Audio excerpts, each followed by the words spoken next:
verdade é que não existe outra solução viável para o Vasco. A única solução para o Vasco é ser vendido. E isso está se comprovando cada vez mais. Você pega a posição do Vasco no Campeonato Brasileiro e muito provavelmente hoje o Vasco vai entrar na zona de rebaixamento. E o Vasco não tem dinheiro para contratar, como bem disse ontem o Fernando Diniz na coletiva. O Vasco é um time que toda hora leva a transfer ban, tem que recorrer para tentar novamente ficar limpo e poder contratar.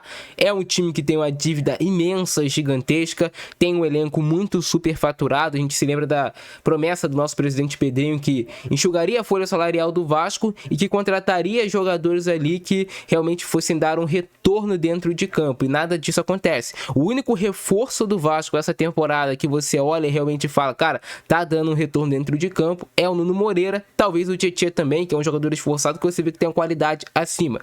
E você vê várias lacunas no elenco do Vasco que não tem como o Vasco preencher porque não tem dinheiro. Essa é a verdade. E você vê várias lacunas no elenco do Vasco que não tem como preencher porque não tem dinheiro. O próprio Fernando Diniz fala direto, já sabe da dificuldade financeira que seria no Vasco. O Vasco quer contratar alguns jogadores e não pode contratar porque não tem poder de investimento. Então o Vasco às vezes até vai mapear jogadores bons, mas chega na hora ali de oferecer um valor para contratar esse atleta, vê que a realidade é completamente outra. O time vai pedir X e o Vasco não tem como chegar naquele valor. E aí tem duas maneiras. O Vasco poderia enganar esse time, falar que vai pagar, fazer a contratação do atleta e daqui a pouco está levando outro transfer ban, ou daqui a pouco também o Vasco está, sei lá, o jogador colocando o clube na justiça por não pagar salário e tudo mais. Ou o Vasco pode fazer o que faz, que é buscar jogadores em tese mais baratos e jogadores que muito provavelmente vão dar errado. E é aquilo, né? Você vai contratar 5 jogadores, um vai dar certo, os outros 4 vão dar errado, vão ficar lá encostados no clube sem dar nenhum retorno.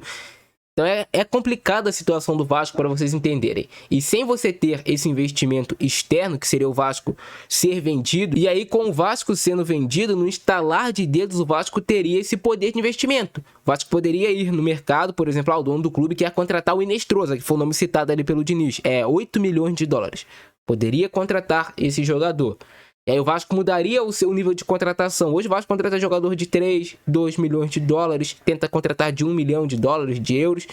O Vasco, sendo vendido para alguém que realmente queira fazer o time campeão e que tem esse poder aquisitivo, iria para contratações de 10, de 15, de 20 milhões de euros, algo assim do tipo. E aí você mudaria o nível do seu elenco, porque você iria contratar aquele cara que você tem quase 100% de certeza que ele vai chegar e vai corresponder dentro de campo. E é assim que você monta um elenco campeão.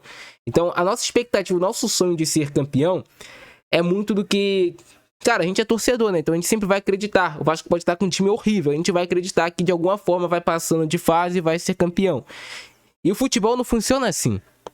E aqui no futebol brasileiro tá tudo muito superfaturado. Você vê, por exemplo, o atacante do Independente Del Valle, que jogou ontem contra o atacante do Independente Del Valle, que jogou ontem contra o Vasco, tem um salário de 25 mil dólares, que dá ali algo na casa de 140 mil reais.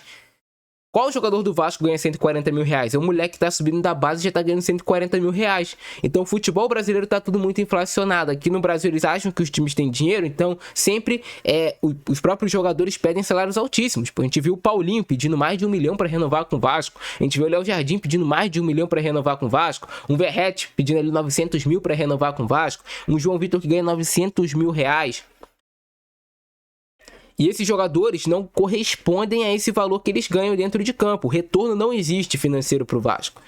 Então o Vasco sim realmente tem um elenco inchado, superfaturado, de vários jogadores que não são usados pelo técnico, que nem são lembrados para entrarem durante as partidas.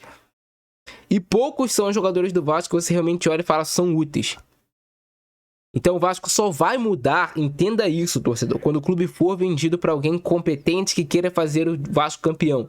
Não tem expectativa que na gestão Pedrinho o Vasco vai ser campeão, porque é brigar para fazer 45 pontos no Campeonato Brasileiro. É como o Diniz falou, vai chegar talvez 1, 2 reforços que o Vasco vai arriscar. E aí desses reforços, que, por exemplo, o Vasco contratou 3. Se um der certo, já tá muito bom. O resto, o clube já espera que vai dar merda, que vai dar errado. Se acertar nos 3, aí o Vasco, glória a Deus, porque nunca acontece.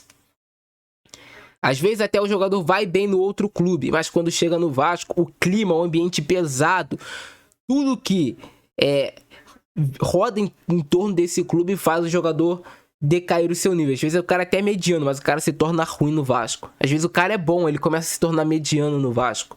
Parece que tudo vem sugando para baixo. Então teria que ser realmente feito uma limpa. O Vasco, para a temporada de 2026, ser vendido, o Pedrinho conseguir de alguma forma vender o Vasco para alguém que queira fazer uma gestão competente, uma gestão para pagar dívida, mas uma gestão acima de tudo que faça o torcedor do Vasco se sentir representado dentro de campo. Que, cara, beleza, o Vasco pode nem ser campeão em 2026, mas que o time dispute, que sabe, que o time saia desse limbo ridículo que o Vasco está de ficar brigando contra o rebaixamento, que o Vasco comece a brigar do 8º para cima no Campeonato Brasileiro, pô, e não se preocupasse com zona de rebaixamento, seria ótimo já pro torcedor do Vasco. Ver um time contratando jogadores bons de verdade, ver a mudança acontecendo e ver saindo esse elenco, cara. É como eu sempre falo todo vídeo, a gente tem que parar de se apegar a esses jogadores. Se eu hoje comprasse o Vasco, tivesse poder aquisitivo, eu faria uma limpa nesse elenco do Vasco, começaria a emprestar, vender esses jogadores e começaria a contratar outros jogadores que realmente são bons e que podem desempenhar alguma coisa. E o que mais deixa o torcedor preocupado é que a gente não tem essa resposta da diretoria, sabe? Cara, em que pé está alguma negociação pro Vasco ser vendido? Tem alguma expectativa? Chega e fala, até o fim de 2025 o Vasco tem expectativa de arrumar esse investidor. Está nesse pé de negociação, algo do tipo. Porque senão a gente não tem perspectiva de melhora. E isso é preocupante. O torcedor vai largando o clube, sabe? Ninguém mais quer ir ao jogo, é verdade, porque já sabe que vai dar merda, já sabe que o time vai perder, já sabe que vai passar estresse. Vai ao jogo pra quê? O Pedrinho, com ingresso caro, com o futebol desempenhado pelo clube, com muitas vezes as entrevistas dele arrogantes, afasta ainda mais o torcedor do Vasco. Mas é isso, o Vasco só vai melhorar, entenda de uma vez por todas, torcedor. Só teremos expectativa de melhora quando o Vasco for vendido. E pra quem? Tem uns antigos aí, né, que sempre vão falar, não, o Vasco tem que ser associativo. Cara, é você não entender nada, não é nem de futebol, é você às vezes ter um QI abaixo de 50 para você falar esse tipo de besteira. O Vasco Associativo é um clube endividado, é um clube que não tem como se recuperar a curto, médio prazo. É você aceitar que vai cair para a Série B, porque você não vai ter investimento em algum determinado momento daqui para frente. Mas esse é o meu recado. Fui.